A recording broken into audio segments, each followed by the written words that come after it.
به دنبال اعلام قهرمانی تراکتور تبریز در لیگ ایران، طرفداران این تیم در سراسر جهان از جمله ترکیه به جشن و پایکوبی این رویداد می‌پردازند.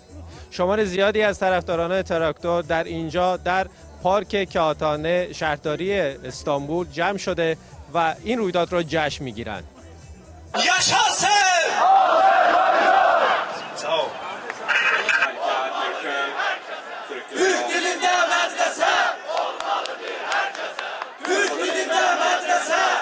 خیلی وقت بود که منتظر بودیم که تراکتور قهرمان بشه، چون واقعا لیاقت اینو داشت که تراکتور قهرمان باشه.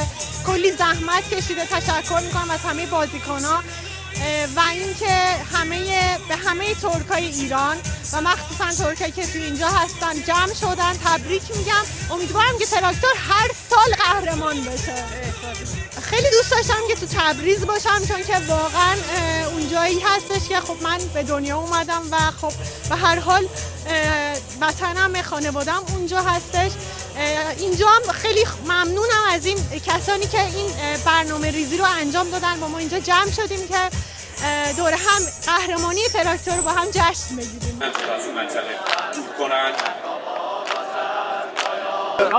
Sen bizim her şeyimizsen, sen de bağlasan. Gördüğünüz gibi Bakü'den geliyorum.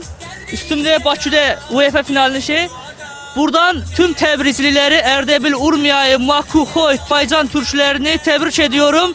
Bunu bilin ki, Bakının kalbi Təbrizlə atar. Baküdən Təbrizə selamlar. Traktörü tebrik ediyorum. Son 55 yılda ilk defadır böyle bir şampiyonluk kazandı. İnşallah devamı gelir. Gelecek senelerde de hep şampiyon olur. Kalbimiz traktörledir.